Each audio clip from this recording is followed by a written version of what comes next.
Thank you, Chair. Minister Courtney, Minister Tewani, Secretary General Vargas, dear colleagues.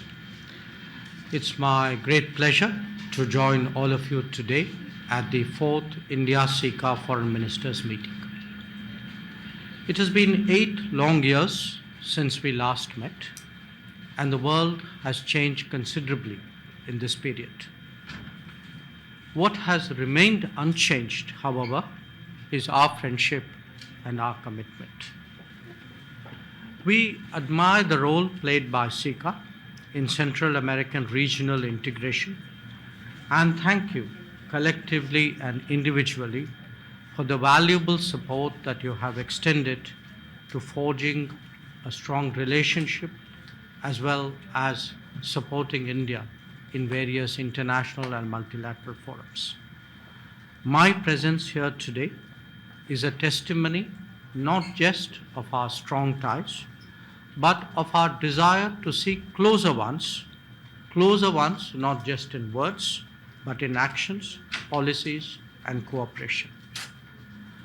As developing countries, we share common perspectives and challenges, and we are confronted with common global challenges. In the language of the COVID era, I can say that we are suffering from the COVID and the Ukraine conflict, but we also have to deal with pre-existing conditions. And these are climate change, poverty reduction, and food and energy security, amongst others. It is with that in mind that Prime Minister Modi took the initiative of holding the Voice of Global South Summit of 125 nations, in which many of you participated. And the underlying thinking, in the words of Prime Minister Modi, was that no group, and this message was addressed to the G20, that no group should claim leadership without thinking of those most affected.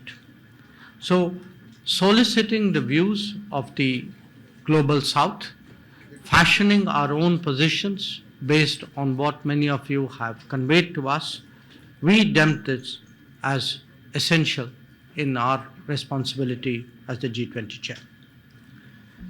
2023, of course, is a very special year because of this presidency, but it is also a year of exceptional responsibility because we take up this responsibility at a time when East-West polarization is very strong and North-South divides are getting deeper.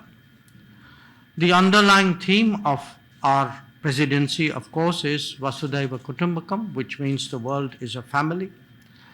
And again, we have sought to translate this into practical action, which many of you saw for yourselves during the COVID through the Vaccine Maitri, the Vaccine Friendship Initiative, which amongst others focused on this region. I speak of the G20 at some length because all of us, in one way or the other, are going to be affected by what the G20 does or does not do. And again, I bring to your attention the thinking of Prime Minister Modi, whose view is that let not the issues that we cannot resolve come in the way of those that we can. So today we are gathered here, certainly as countries with strong bilateral ties, as a partnership between India and SICA as a grouping, as an expression of the common South-South cooperation to which we are all committed, but also as part of our larger commitment to build a fairer and more just international order. Colleagues, energy and food security are perhaps the two most immediate global challenges that the South faces. But again, there are the longer-term trends, the priorities which will go beyond food and energy security, including those of development, of growth, of trade, of investment, of employment, of poverty reduction. And I can assure you that India will be doing more, India is doing more, and we would like to see that translated particularly into our particular relationships. I also know that SICA member states have a particular focus on climate change, and you are very proud custodians of extraordinary biodiversity. From the Indian perspective, I would like to flag two notable initiatives we took: the International Solar Alliance and the Coalition for Disaster Resilient Infrastructure. Many of you are members, certainly, of the Solar Alliance. I would urge all of you to look, not just look at both of them, but also to see how best you can take more advantage of it.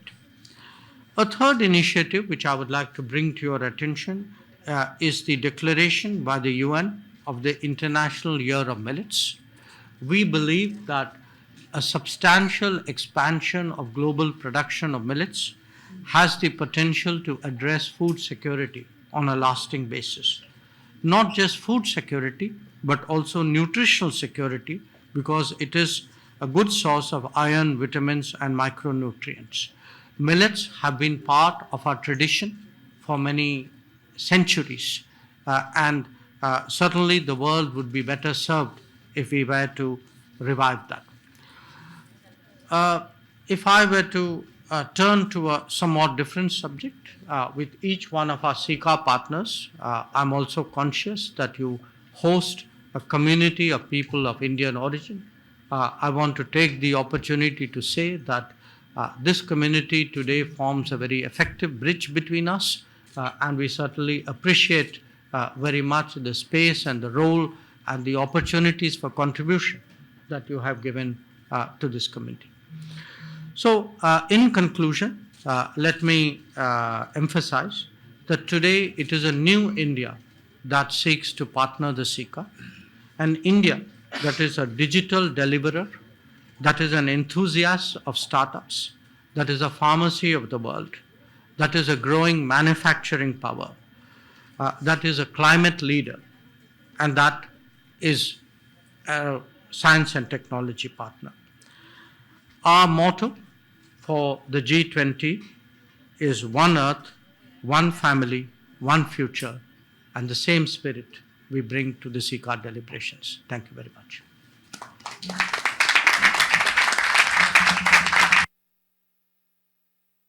Thank you very much, Minister.